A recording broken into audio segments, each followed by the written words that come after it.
Hello friends, welcome to my YouTube channel. Welcome back. Last video में हमने बात करी थी हार्ट अटैक क्या होता है, किन किन कारणों से होता है, क्या क्या पेशेंट के अंदर सिम्टम्स दिखाई देते हैं। ठीक है, ये पार्ट 2 है उसका, हार्ट अटैक का। इसमें हम बात करेंगे मेडिकल मैनेजमेंट के बारे में, यानी कि हार्ट अटैक वाले पेशेंट को कौन कौन सी मेडिसिन दी जाती हैं, और सर्जिकल मैनेजमेंट यानी कि कौन कौन सी सर्जरी की जाती है। तो इनके बारे में अपन बात करेंगे। चलिए स्टार्ट करते हैं। तो मेडिकल मैनेजमेंट में हम बात करें तो कुछ टेबलेट्स रहते हैं जो कि हार्ट अटैक वाले पेशेंट को डॉक्टर्स एडवाइज करते हैं। तो उनमें से हैं टेबलेट एटोरवास्टिन, ठीक है, simple tablet Ecosprin, second and third tablet clopidogrel. ठीक है, ये तो 3 टेबलेट्स मोस्ट ऑफ पेशेंट को देते हैं। ठीक है, इसके अलावा कुछ टेस्ट करते हैं। तो सबसे पहले टेस्ट में फर्स्ट वन होता है ईसीजी, इसको बोलते हैं इलेक्ट्रोकार्डियोग्राफी। इसमें क्या करते हैं कि एक मशीन होती है, उसमें कुछ लीड्स होती हैं। ठीक है, उसमें 10 और 12 लीड्स होती हैं। ठीक है, उसमें आपको पेशेंट को बेड के ऊपर लेटा दिया जाता है। उसके बाद में उसके लेफ्ट साइड में यहाँ पे अपना जो हार्ट रहता है, तो यहाँ पे 6 लीड्स लगाते हैं। ठीक है, यहाँ से 1 2 3 4 5 6 करके 2 लिम्स आपके दोनों हैंड्स पे लगाते हैं और आपके दोनों फिट्स पे लगाते हैं। ठीक है, फिर एक प्रिंट आउट आता है, उसमें इस तरह की कुछ लाइनें आती हैं। उसमें क्या रहता है, उसको अपन ईसीजी बोलते हैं। उसमें क्या रहता है, हार्ट अटैक वाले पेशेंट में जो एसटी इलेवेशन रहता है वो थोड़ा इंक्रीज हो जाता है। ठीक है, और जो क्यूआरएस कॉम्प्लेक्स है वो भी थोड़ा अबनॉर्मल दिखाई अपने को देता है। ठीक है, तो ये उसमें सिम्टम्स से डॉक्टर्स पता लगा लेता है कि हाँ पेशेंट को हार्ट अटैक हुआ है।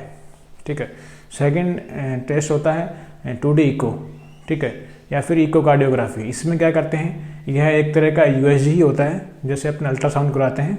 ठीक है, इसमें जो आपके हार्ट के अंदर जो आपके वाल्स होते हैं, ठीक है, इंटरनल जो हार्ट है उसके बारे में पता लगता है, और उसमें कितनी ब्लड सप्लाई है, कितना ब्लॉकेज है, ठीक है, कितना हार्ट में डैमेज हुआ है, तो वो सब उसका में पता लगता है। इसके अलावा अपन कुछ ब्लड टेस्ट हैं जो हॉस्पिटल के अंदर करते हैं। तो उसमें सबसे पहले है ट्रोपोनिन आई, ठीक है, उसके बाद में है CPK-MB, ठीक है, उसके अलावा मायोग्लोबिन। तो ट्रोपोनिन आई ये उसके बारे में आपको बता देता हूँ। ये क्या होता है, ट्रोपोनिन एक प्रोटीन होता है जो कि हमारी हार्ट की मसल्स में पाया जाता है, और हमारा जो स्केलेटल सिस्टम है यानी कि हमारे जो हैंड्स हैं और फिट्स हैं, ठीक है, इनकी मसल्स में पाया जाता है। तो जब हम पेशेंट को हार्ट अटैक होता है तो उस कंडीशन में क्या होता है कि इसका जो लेवल है, ट्रोपोनिन का जो लेवल है वो ब्लड के अंदर सर्कुलेट हो जाता है, यानी कि इंक्रीज हो जाता है। तो अपन ये टेस्ट करते हैं, तो इसमें ट्रोपोनिन का लेवल क्या होगा, बढ़ा हुआ मिलेगा। ठीक है, और ये जब आपको हार्ट अटैक आया है उसके 4 से 6 घंटे के अंदर ही इंक्रीज हो जाता है। ठीक है, और 2 से 3 दिन के अंदर ये ब्लड के अंदर रहता है। तो अपन ये टेस्ट करेंगे तो अपने को पता लग जाता है कि हाँ भी पेशेंट को हार्ट अटैक हुआ है। इसके अलावा मायोग्लोबिन होता है, यह भी सेम इसी तरीका होता है। इसमें भी मायोग्लोबिन का लेवल बढ़ता है तो डॉक्टर पता लगा लेता है कि हाँ पेशेंट को हार्ट अटैक हुआ है। ठीक है, इसके अलावा अपन बात करें तो आपका सर्जिकल मैनेजमेंट। ठीक है, सर्जिकल मैनेजमेंट में कुछ सर्जरी होती हैं। ठीक है, मोस्ट ऑफ 4 तरह की सर्जरीज होती हैं। सबसे पहले आपका first one PTCA, percutaneous transluminal coronary angiography. इसमें क्या करते हैं, एक कैथेटर होता है, ठीक है, उसके आगे बलून लगा होता है, ठीक है, बलून लोडेड कैथेटर। तो उसको क्या करते हैं, अपनी हैंड्स की या तो रेडियल आर्टरी जो यहाँ पे होती है, ठीक है, इसके थ्रू इंसर्ट करते हैं, और आपका जो हार्ट है उसकी जो आर्टरी रहती है कोरोनरी आर्टरी, ठीक है, जहाँ पे ब्लॉकेज होता है वहाँ तक इंसर्ट करते हैं, और वहाँ पे वो क्या करता है, आर्टरी को डायलेट कर देता है, जिससे कि जो ब्लड की सप्लाई है वो आसानी से स्टार्ट हो जाती है दोबारा से।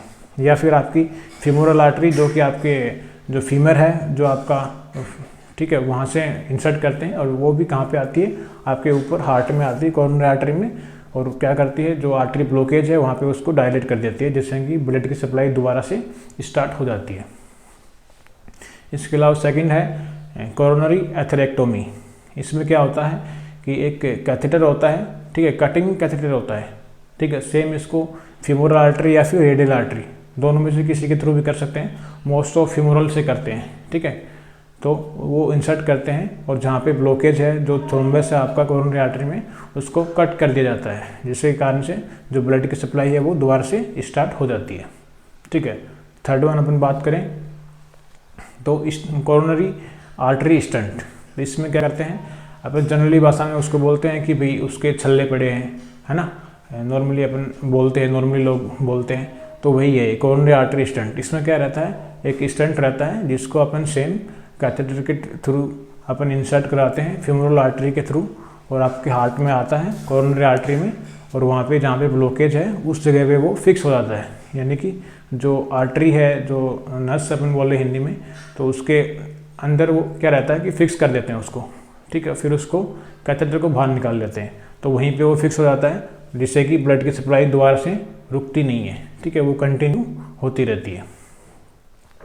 इसके अलावा एक होता है CABG, coronary artery bypass graft angiography. ठीक है, तो इसमें क्या करते हैं, जहाँ पे जब जो कोरोनरी आर्टरी है उसमें ब्लॉकेज बहुत ज़्यादा होता है, यानी कि 90% ब्लॉकेज है, तो उस कंडीशन में क्या करते हैं अपन, उसको बाईपास कर देते हैं। ठीक है, यानी कि यहाँ पे ब्लॉकेज यदि आया है आपके आर्टरी के अंदर, ठीक है, तो अपन क्या करते हैं, यहाँ से एक न्यू आर्टरी अटैच करते हैं यहाँ से। ठीक है, इसको डायरेक्टली यहाँ पे सब अटैच कर देते हैं, यानी कि यहाँ से लेंगे और यहाँ पे अटैच कर देंगे, तो यानी कि जो ब्लड है वो डाइवर्ट कर देंगे, इधर से आएगा ब्लड और डायरेक्टली हार्ट में सप्लाई हो जाएगी। ठीक है, तो इसको बोलते हैं CABG। इसके अलावा मैं आपको बता देता हूँ कि कुछ डाइट मॉडिफिकेशंस भी डॉक्टर एडवाइज करते हैं कि किस तरह की डाइट्स अपने को लेनी चाहिए, जिससे कि फ्यूचर में आपको हार्ट अटैक नहीं आए। ठीक है, तो उसमें आपको जो लो फैट डाइट लेनी चाहिए। लो फैट यानी कि जो ऑयली चीज़ें हैं वो आपको कम खानी चाहिए, जो ज़्यादा फ्राई चीज़ें हैं वो नहीं खानी चाहिए, यानी कि जो फास्ट फूड होता है वो आपको नहीं खाना चाहिए। ठीक है, इसके अलावा जो साल्ट है वो कम लेना चाहिए आपको। ठीक है, मोस्ट ऑफ जनरली कहते हैं ना, जैसे कि आपकी एज यदि 40 ईयर्स से अबव हो गई है तो आपको नमक का सेवन कम कर देना चाहिए। ठीक है ना, ऑयल का सेवन कम कर दो आप। ठीक है, तो ये आपकी डाइट देते हैं, और फाइबर डाइट आपको एडवाइस करते हैं, यानी कि फाइबर मीन्स आपका जनरली जो भाई ऑनियन है, ठीक है, टोमेटो है, ठीक है, टमाटर प्याज है, आपका सलाद है, ये सब आप ले सकते हैं। ठीक है, थैंक यू।